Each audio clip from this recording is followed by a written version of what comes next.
स्वागत है गाइस आपका मोबा 5v5 की टिप्स वीडियोस में, जहाँ पे मैं आज आपको 8 टिप्स बताऊंगा और लास्ट में एक बोनस भी है। तो वीडियो को पूरा एंड तक देखिएगा और मैं पूरी एक्सप्लेन करने की कोशिश करूंगा आपको सारी टिप्स। तो बिना देर के शुरू करते सीधा वीडियो। ये कि तुम बैन ठीक से करो। बैन ठीक से का मतलब ये है कि तुम पहले अपने हीरो को देखो और अपने टीममेट्स को देखो कि तुम्हें कौन सा हीरो परेशान कर सकता है या फिर तुम्हारे हीरो को कौन काउंटर कर सकता है। तुम्हारी टीम का भी यही कि हीरो उनको परेशान कौन कर सकता है या काउंटर कौन कर सकता है। तो उसी टाइप के हीरो तुम भी बैन दो और ये देख लो कि तुम जिसको काउंटर कर सकते हो, तुम्हारी टीम पूरी काउंटर कर सकती है उस हीरो को, तो उस हीरो को छोड़ दो। उस हीरो को बैन देने की जरूरत ही नहीं है कि अगर तुम्हें पता है तुम साथ में जीत सकते हो। बस हाँ, रैंडमों के साथ दिक्कत ये आती है कि तुम हर किसी के साथ पहली बार खेल लो। ये नहीं है कि तुम रोज का किसी के साथ खेलो, नहीं। रैंडम हर किसी का प्ले स्टाइल अलग होता है। कोई इतना पैसिव खेलता है कि तुम उन्हें अग्रेसिव नहीं बना सकते हो। तो देख के ही करो कि क्या बैन देना चाहिए। सबसे बढ़िया मेरे हिसाब से उन हीरोज को ही बैन दो जो तुम्हारी किसी लाइनअप को बिगाड़ सकता है। कि गस हो गया, गस तो एक टाइप से बैक लाइन सीधा कूदेगा तो तुम्हारी बैक लाइन दिखनी ही नहीं है। तो देखे ही ऐसे हीरो से हीरोज बैन दो। दूसरी टिप आती है कि तुम हीरोज ठीक से लो। हीरोज ठीक से लेने का मतलब है या तो तुम हीरो ले रहे हो या तो वो काउंटर करता है एनिमी को, तुम इस वजह से ले रहे हो, या ये तरफ से हो गया लेनिंग। ठीक है कि तुमने उसको काउंटर करने के लिए लिया है तो वो लेन में काउंटर हो रहा है। ठीक है, पर वो बात आ गई कि वो तुम लेन नहीं कर सकते उसके खिलाफ, है ना। अगर वो तुमने जो काउंटर लिया है अगर वो टीम फाइट नहीं ले पा रहा है तो वो हीरो बेकार है। तुम मानो या ना मानो वो बेकार है ही। क्यों? तुमने उसके खिलाफ लेनिंग तो कर ली, तुमने उसको इतना पीटा, वो कुछ गोल्ड फार्म नहीं हो पा रहा है। पर अगर तुम्हारा वो हीरो जिसने इतना पीटा है, इतना कुछ किया है, और अगर वो किसी एनिमी के सामने टीम फाइट नहीं ले पा रहा है कि 5v5 की सिचुएशन आ रखी है, तब तुम्हें टीम फाइट लेना है, तब तुम्हें मार्क्समैन भी मार रहा है, मतलब बहुत लोगों के डैमेज आ रहे हैं, पर तुम डैमेज नहीं दे पा रहे हो, है ना। तो तुम वो हीरो का क्या मतलब बना? फिर तुम एक स्टन में डिलीट हो जा रहे हो, तुम कुछ नहीं कर पा रहे, तो वो हीरो बेकार है। इससे बढ़िया ऐसा हीरो लो जो लेनिंग भी कर सके और साथ ही साथ डैमेज भी दे दे, एओई मान लो, है ना, जो टीम फाइट ले सके प्रॉपर। और साथ ही साथ एओई से याद आया कि अगर जब तुम कह रहे हो कि तुम्हें टैंक चाहिए, ठीक है, तुम्हें टैंक चाहिए, तुमने वो एनिमी अपनी टीम में से बोल दिया कि तुम उठा टिग्रियल, एटलस, कुफरा, कार्मिला, है ना, पर इनके साथ तुम्हें कॉम्बो भी बनाने के लिए चाहिए ऐसे हीरो जो एओई डैमेज दे सके और साथ ही साथ कंटिन्यूस डैमेज दे कि इंसान छूटने से पहले ही मर जाए, है ना। तुम ये नहीं उठा सकते तुम उनके सामने कि तुमने ले लिया, ये ले लिया, सेबर ले लिया, नवोरिया ले लिया, मतलब ये नहीं चलेगा। टिग्रियल सेट बनाएगा और तुम ऐसे ऐसे हीरो उठाते हो। कसम से मैं जब भी मैंने डोमिंग की है ना, मेरी टीम में ऐसे ही हीरोज आते हैं जो नवोरिया उठाएंगे और सेबर ये ऐसे आएंगे। मैं वो लोग बोलेंगे मुझे टैंक लेने को, मैं ले लेता हूँ, मैं बोलता हूँ ठीक है ले लिया तुम्हारे लिए सीसी टैंक। फिर उसके बाद वो अपने पिक दिखाएंगे, मैं डर जाता हूँ, मैं बोलता हूँ रहने दो। ये फिर वो मैच चलता भी नहीं। क्यों?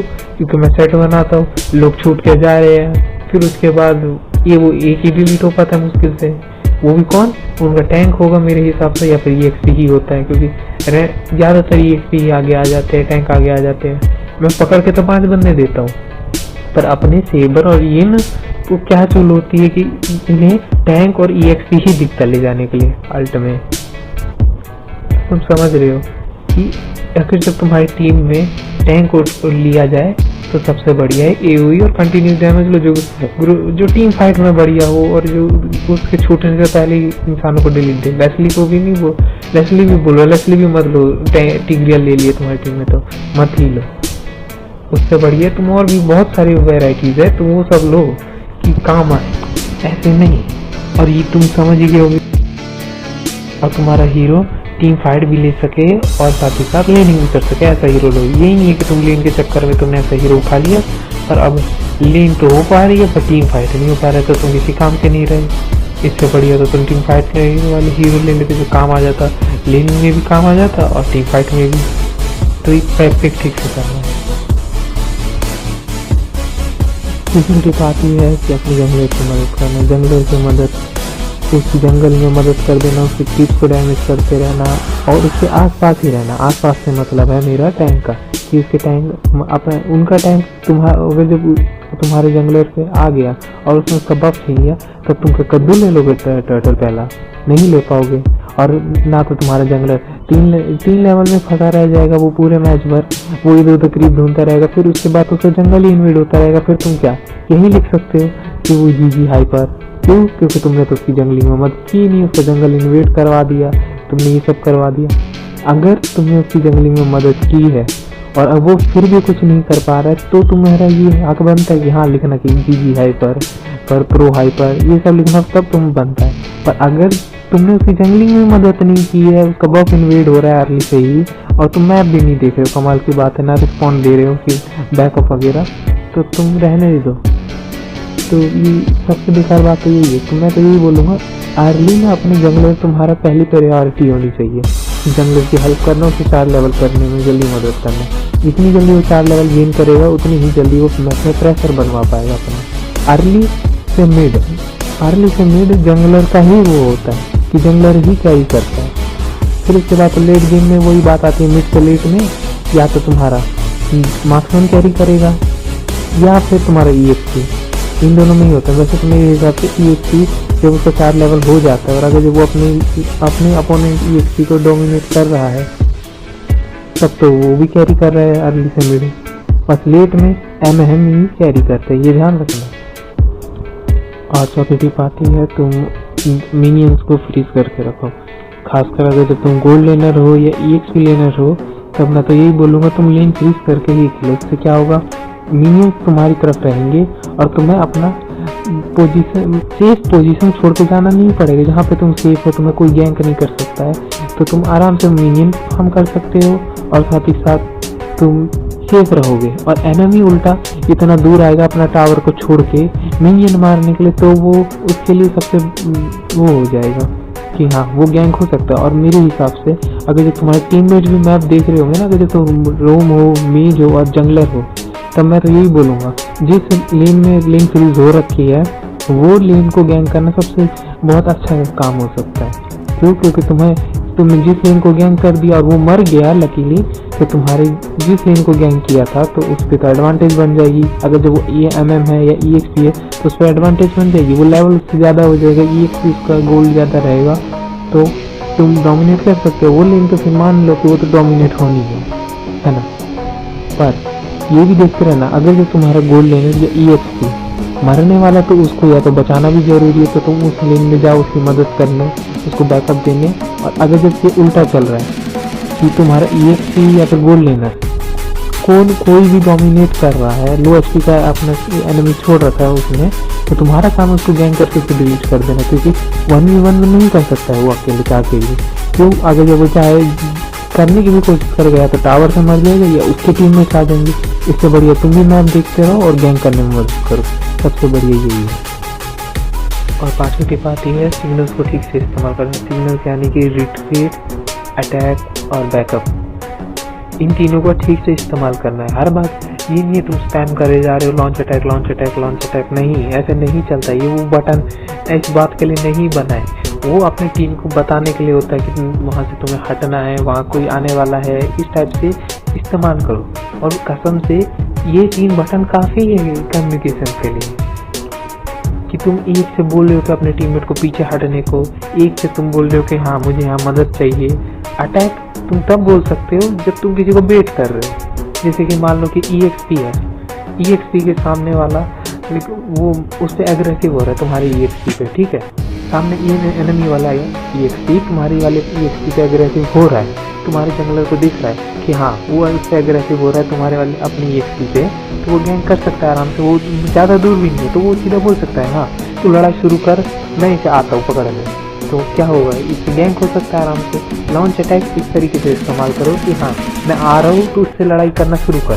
पर ये ध्यान रखना, लड़ाई भी शुरू ऐसे करना कि तुम्हारे पास फुल HP हो और तुम थोड़ा सर्वाइव कर जाओ, और अपने क्लिकर वगैरह भी तैयार रखना कि हाँ तुम्हें पता है कि तुम अगर जब वो तुम पे एग्रेसिव हो रहा है तो इस वजह से ही हो रहा होगा, या तो वो तुम्हारे काउंटर है ना। तो देख के करना तो तुम मर मत जाना, फ्लिकर वगैरह तैयार रखना कि वो ज़्यादा अग्रेसिव होने लगे तो तुम पीछे हट जाओ और अपनी टीम पे छोड़ दो उसको, ठीक है। और सिग्नल ठीक से ही इस्तेमाल करना, सबसे बड़ी मैं तो यही बोलूँगा। और छठी बात ये है, अपने टैंक को लड़ाई शुरू करवाने दो, ठीक है। खुद लड़ाई शुरू मत करो, क्योंकि तुम लड़ाई शुरू करोगे तो सबसे पहले तुम ही डिलीट होगे, इसमें कोई शक नहीं है। तो खासकर ये चीज़ मैंने बहुत देखे, हो जाएंगे लड़ाई शुरू कराएंगे, फिर उसके बाद बोलेंगे तुम लोग मेरे को फॉलो नहीं करते हो। कैसे करेंगे फॉलो, तू इतनी तेजी में 5 बंदों के बीच में गया है, हमारे पास तो कुछ है ही नहीं इतनी तेज जाने के लिए। और टैंक क्या होगा, टैंक टिग्रियल होगा, 5 बंदे पकड़ के देगा तो देगा भी क्या, वो स्टन होंगे। ये नहीं है कि ऐसे हिलेंगे डुलेंगे जो EXP जा रहा है बस 5 बंदों के बीच और वो पूरे लड़ने को तैयार हो रखे, नहीं। टैंक सिर्फ सेट बना के दे, सबसे बढ़िया है उस सेट को फॉलो करो और टैंक को ही लड़ाई शुरू कराने दो। अगर जब तुम्हारा टैंक वीक है, लड़ाई शुरू नहीं करा पा रहा है, तो तुम्हारे लिए सबसे बड़ी दिक्कत होने वाली है, क्योंकि टैंक का काम होता है लड़ाई शुरू करवाना। और अगर जब वो नहीं करवा पा रहा है तो तुम्हारी टीम में थोड़ी दिक्कत आ सकती है। और अगर जब तुम्हारी टीम में टैंक ही नहीं है, तुम्हारी टीम में रोमिंग के नाम पे एंजेला है, फ्लोरेस है, तो तुम्हारे टीम में EXP और जंगलर का काम होता है इनिशिएशन देना, ठीक है। क्यों, क्योंकि वो ही दोनों है जो अब फ्रंट लाइन कर सकते हैं और बैक लाइन में 3 लोग हो गए फिर तो, क्योंकि मार्क्समैन पहले की बैक लाइन में गिनी जाती है, मेज भी बैक लाइन में पहले से गिना जाता है, पर अब तुम्हारी बैक लाइन में सपोर्ट तक है। तो EXP और जंगलर का काम है आगे फ्रंट लाइन करना, उनका काम है इनिशिएशन देना, ठीक है। तुम फालतू की लड़ाई ना ही लो, सबसे बढ़िया, क्योंकि फालतू की लड़ाई में तुम अपनी टीम को भी वाइप आउट दोगे और अब पूरी टीम को ही वाइप आउट ही करवाओगे और कुछ करवाओगे। तुम फालतू की लड़ाइयाँ शुरू कर दोगे, तुम्हारी टीम पे अल्ट होगा नहीं तो क्या फ़ायदा फिर।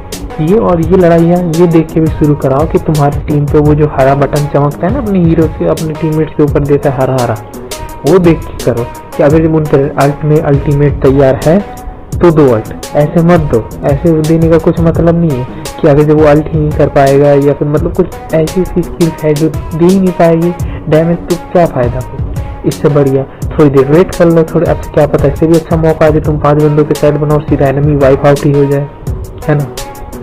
तो थोड़ा पेशेंस बढ़िया है बेवकूफ़ी करने से बढ़िया। तो देख के इनिशिएशन दो और टैंक को ही देने दो। और साथ टिप्स की बात करते हैं, वो ये है कि तुम अपने जंगलर को डिसाइड करने दो उसे क्या टर्टल चाहिए या नहीं चाहिए, और रोमर को भी। अगर मतलब चाहिए ये नहीं चाहिए मतलब ये नहीं आता है, मतलब ये है कि तुम्हारी टीम इतनी मजबूत है कि वो पहला टर्टल ले सकती है। अगर जब वो ले सकती है और तुम्हारा हाइपर रेटरी दबाने में रेटरी गॉड है तब तो बढ़िया है, जाओ ले लो अपना टर्टल आराम से, है ना। पर ये ध्यान रखना, अगर जब तुम लॉर्ड या टर्टल ले रहे हो तो तुम्हारा प्रायोरिटी पहले लॉर्ड और टर्टल होना चाहिए और साथ ही साथ एनिमी जंगलर पे जोनिंग, ठीक है, और अपने जंगलर को बचाना भी। अब तुम 2 काम एक साथ तो नहीं कर सकते, पर डिवाइड तो कर सकते हो, है ना, कि एनिमी तो जंगलर के पीछे तुम अपने उसको लगा दो EXP को, है ना। EXP लग जाएगा, जब EXP सस्टेन है और वो आराम से एनिमी जंगलर के पीछे लग के उसको रोक सकता है रेटरी दबाने से, तब तो बढ़िया है ना। और वहीं पे तुम अपने टैंक को या तो इसको बोलो या तो वो अपने जंगलर को बचाने में ध्यान दे या तो वो भी एनिमी जंगलर पे ही जोनिंग करे, है ना। वो बस तुम्हें ये ध्यान रखना तुम्हारा जंगलर सेफ होना चाहिए कैसे न कैसे, क्यों, क्योंकि वही रेटरी दबाएगा। अगर जब उसे रेटरी के वक्त पे स्टन मिल गया तो दिक्कत आ सकती है, और जबकि ज़्यादातर लोग यही करते हैं। मेज एनिमी टैंक एनिमी कोई भी होगा ना, वो तुम्हारे वाले हाइपर को ऐसा नहीं बोल रहा कि तुम तो कर रहे हो, तो वो भी तो यही करेंगे हरकत कि तुम्हारे हाइपर को जोनिंग करेंगे, तुम्हारे हाइपर को रेटरी दबाने से रोकेंगे, है ना। तो तुम अपने हाइपर को भी बचाओ। और ये ध्यान रखना, अगर जब वो टर्टल अवॉइड कर रहा है तो उसको टर्टल के लिए ब्लेम मत करो, क्योंकि बहुत लोग अब टर्टल लेते ही नहीं है। टर्टल अब ज़्यादातर लोग बेट के लिए इस्तेमाल करता है, जब उन्हें लगता है ना कि हाँ एनिमी को बुलाते हैं बाहर टर्टल के नाम पे, और लोग आ भी जाते हैं तो आएंगे तो वो फीड हो जाते हैं। फिर क्यों, क्योंकि अपने टीम में को पता होता है कि हाँ हमारी लाइनअप अभी बढ़िया है, हम लोग आराम से ये टर्टल ले सकते हैं और साथ ही साथ एनिमी को भी पनिश कर सकते हैं। तो वो टर्टल कॉन्टेस्ट बहाना होता है, बहाना इस वजह से कि वो लोग आगे आएंगे और उल्टा तुम्हारी टीम आराम से उन्हें ख़त्म कर सकती है और फार्मिंग आराम से हो जाएगी, वो लोग किल हो जाएंगे। तो मेरे हिसाब से टर्टल अगर जब तुम्हारी टीम नहीं जीत सकती है तो अवॉइड करो। क्यों? अगर जब तुम जंगलर खेल रहे हो, तुम सोलो खेल रहे हो रैंडमों के साथ, तो मैं खुद अवॉइड करता हूँ। क्योंकि अगर जब तुमने जंगलिंग अपने छोड़ के तुम टर्टल लेने गए, है ना, तुम्हारे साथ में तुम्हारे टीममेट भी बोले आ जाओ टर्टल पे, टर्टल लेंगे, पर तुम्हारे टीममेट तुम्हें कवर ही नहीं दे रहे हैं, तुम्हारी टीम एनिमी जंगलर जोनिंग कर ही नहीं रहे हैं, तो क्या फायदा? तुम वहां मर जाओगे, रेटरी वो लोग ले जाएंगे टर्टल, फिर तुम्हारी टीम मतलब जो भी आए थे वो भी मरने लगेंगे धीरे धीरे, और मरने के बाद फिर तुम्हारा पहले लाल बफ इन्वेड होगा, फिर नीला होगा, फिर तुम्हारा वो लावा गोलम, फिर ऐसे तरह के तुम्हारे सारे क्रीप मार दिए जाएंगे जंगल के। तो तुम्हारे पास तो कोई सेकेंडरी ऑप्शन भी नहीं आता है कि तुम कहीं और से भी फार्म कर सकते हो। बाकी लेन्स में तो ये है कि मिनियंस आते हैं, तुम आराम से वो फार्म कर सकते हैं, पर तुम्हारे तो मिनियन भी नहीं आते, तुम्हारे क्रीप आएंगे 2-1 मिनट बाद। अब क्या फायदा फिर? तो इससे बढ़िया तुम टर्टल अवॉइड कर दोगे जब तुम्हें लगता है कि हाँ नहीं लेना चाहिए, तो मेरी टीम में मुझे कवर नहीं देंगे, क्यों तुम अपनी जंगलिंग खतरे में डालो? इससे बढ़िया टर्टल छोड़ दो और अपनी फार्मिंग पे ही ध्यान दो। और 8वीं टिप ये आती है कि तुम मिड से लेकर लेट गेम तुम अकेले मत ही घूमो। सबसे बढ़िया मैं तो बोलूँगा, अगर जब कोई सी हो तब तो अकेले घूमो ही मत, अपनी लेन भी मत देखो। अपनी लेन तभी देखो जब तुम्हारे टीममेट साथ में रोटेट मार रहे हो, ठीक है? क्योंकि अब 5 मिनट से पहले तुम्हारी वो लेन तुम्हारी खुद की हुआ करती थी कि तुम्हें वहाँ पे मिनियन आ रहे थे, तुम्हें फार्म करना रहता था, है ना, ये होता था। पर अब 5 मिनट हो चुके हैं, और अगर जब तुम अपनी लेन में अकेले दिख गए तो एनिमी तुम पे अंधा गैंक मारेंगे और तुम्हारा पीटेंगे अलग से। तो इससे बढ़िया गोल्ड देने से या तो वो टावर टूटने दो और पीछे आ जाओ, है ना, और बैकअप चाहिए बुलाओ कि हाँ मुझे बैकअप चाहिए, यहाँ पे एनिमी आ रखे हैं। तो तुम्हारी टीममेट अंधी ना हुई और रिस्पॉन्ड अच्छा दे रहे हैं तो आएंगे साथ में मदद करने, है ना।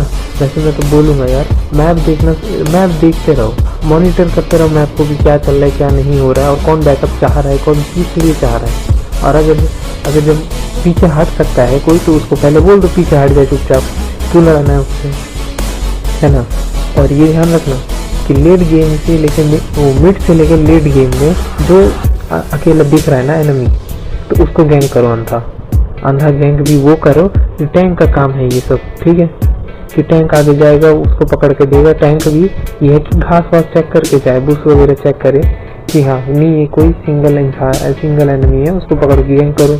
लेट गेम में तुम्हारा प्रेशर ऐसे ही बनेगा। अर्ली में क्या किया तुमने? अर्ली में तुम्हारे टैंक, मेज और हाइपर ने मिलके EXP गैंग किया, गोल्डन गैंग किया, सब जगह मतलब अच्छे से प्रेशर बन रहा है। पर अब बात आती है ना मिड से लेकर लेट गेम की, क्यों? क्योंकि अब एनिमी या तो स्प्लिट पुश करेंगे या फिर वो तुम पे ऐसे ही सिंगल टारगेट्स को पकड़ के मारने की कोशिश करेंगे। इससे बढ़िया तुम साथ में ग्रुप में रहो, क्योंकि अगर जब तुम अकेले दिख गए तो मारे जाओगे। तो इससे बढ़िया साथ में रहो, और साथ में रहोगे तो अच्छा कोऑर्डिनेशन बनेगा। और कोई सी हो, मार्क्समैन हो, मीज हो, तो टैंक के ही पीछे रहो। टैंक के पीछे रहने से तुम सेफ भी रहोगे, टैंक सेट बना के देगा, तो तुम्हारा काम बस क्या है, डिलीट करना है, उन लोगों को मारते रहना है ना। बस ये ध्यान रखना कि तुम इतना एग्रेसिव भी मत हो जाना कि तुम पूरा आगे चले गए फ्लिकर से। नहीं, फ्लिकर वाला स्पेल अपनी ही डिफेंस के लिए बचा के रखो, क्योंकि कब काम आ जाए तुम्हें भी नहीं पता। फ्लिकर वाले स्पेल टैंकों में टैंक के साथ इसलिए इस्तेमाल होते हैं कि वो सरप्राइज अटैक दे सके फ्लिकर से, है ना। पर तुम लोगों को काम फ्लिकर अपने लिए बचा के रखना है। वो बात है ना, जब लास्ट बंदा भाग रहा है, तुम्हारी टीम ने वाइप आउट दे दिया है, 4 बंदे और 5वां बंदा बस लोएस्ट में भाग रहा है, तो फ्लिकर जाकर दे के मार दो, क्योंकि तुम्हें पता है उसके बाद तो तुम्हें जीतना ही है। पर अगर जब ऐसा सीन नहीं आ रखा तो फ्लिकर देख के इस्तेमाल करो। ये नहीं है कि तुम अंदाज आगे जा रहे हो, गलत बात है। ऐसे अपने फ्लिकर को संभाल के इस्तेमाल करो अगर जो तुम मीज और मार्क्समैन खेल रहे हो। तो ये आती है, तुम सबसे पहला आइटम स्काई पिएसर और फ्लीटिंग टाइम मत बनाओ। क्यों? क्योंकि स्काई पिएसर तब काम करेगा ना तुम डैमेज दोगे, और स्काई पिएसर तब काम आता है जब तुम्हारी टीम में तुम्हें चुना गया हो कि हाँ तुम्हारा काम है सबका किल सिक्योर करना किसी भी हालत में, तब तुम स्काई बना सकते हो। और फ्लीटिंग टाइम टैंक में ही बनता है ज़्यादातर, और फ्लीटिंग टाइम मैं बोलूँगा अभी नहीं, टैंक प्लेस बनाओ। तुम 3-4 आइटम के बाद फ्लीटिंग टाइम बनाओ, कोई दिक्कत नहीं है, पर उससे पहले तुम फ्लीटिंग टाइम मत बनाओ। क्यों? क्योंकि वो कोई डिफेंस नहीं देता है फ्लीटिंग टाइम। फ्लीटिंग टाइम बस ये है कि तुम्हारे हेल्थ को कूल डाउन करवाएगा। तुम अर्ली में स्पैम करके करोगे क्या? अगर तुम्हारी टीम में डैमेज नहीं दे पा रहे हैं तो तुम अनस्पैम करके करोगे क्या? इससे बढ़िया तुम डिफेंस आइटम बना लो कि तुम जूनिंग कर सको अर्ली में, थोड़ा टैंक जैसा बन तो सको कम से कम। अब तुम्हारी टीम में फ्लीटिंग टाइम कुछ भी डिफेंस नहीं देता है तो कुछ मतलब नहीं है अर्ली में तो फ्लीटिंग टाइम बनाने का। इससे बढ़िया तुम कुछ भी डिफेंस आइटम बना लो। और स्काई तो अवॉइड ही करो। अगर तुम नीच कोई सा भी रूल खेल रहे हो सिवाय जंगलर को छोड़ के, जंगलर अगर जब बनाना चाह रहा है तो उसको बनाने दो, पर स्काई मैं नहीं बोलूँगा तुम डायरेक्ट स्काई बनाओ, पहले कुछ डैमेज आइटम भी तो बनाओ तब जाके तुम स्काई बनाओ। जैसे अगर जब तुम फिजिकल आइटम जा रहे हो तो तुम पहले फ्यूरी हैमर बना लो फिर स्काई बना लो, है ना। या अगर जब तुम वो खेल रहे हो, अगर जब कोई मैजिक हीरो वाला खेल रहे हो तो पहले कोई मैजिक डैमेज आइटम बनाओ फिर उसके बाद स्काई बनाओ। ये नहीं है कि तुम सबसे पहले स्काई बना के बैठा, ऐसे नहीं चलता है। पहले कुछ डैमेज आइटम बनाओ फिर स्काई बनाओ, और स्काई भी एक इंसान ही बनाओ ही, और वो इंसान ही का काम होता है पूरे मैच में स्काई फेसर का स्टैक मेंटेन करना, मतलब सारे किल की जिम्मेदारी उसकी है। कोई लॉचपी में भागा तो तुम उसे ब्लेम कर सकते हो, पर तुमसे कोई भागा तो तुम नहीं ब्लेम कर सकते, ठीक है। और तुम्हें कोई ब्लेम नहीं कर सकता है, तुम उसे ब्लेम कर सकते हो कि हाँ तूने तो स्काई बनाया था वो कैसे भाग गया, ठीक है। तो स्काई बस एक इंसान को ही बनाने दो, क्योंकि स्काई का काम बस होता है कम एचपी में एग्जीक्यूट का। और तुम उसके बदले अगर जब तुम डैमेज आइटम बना रहे हो तो और बढ़िया है, पर अगर तुम्हें टीम में स्काई चाहिए तो फिर स्काई बना लो, बस एक ही। और आज और अभी के लिए बस इतना ही। उम्मीद करता हूँ आप लोगों को मेरी बताई सारी टिप्स समझ आई हो, और अपने दोस्तों को भी भेज दीजिए जो गलतियाँ कर रहे हैं, तो उनको भी पता चले कि ये क्या गलती नहीं है, वो क्या गलती है और क्या नहीं करना चाहिए, मुझे आपसे क्या करना चाहिए। और एक भी टिप्स पसंद आई हो तो उसके लिए जरूर लाइक करिएगा, अपने दोस्तों को शेयर जरूर करिए, और प्लीज़ सब्सक्राइब। तब तक के लिए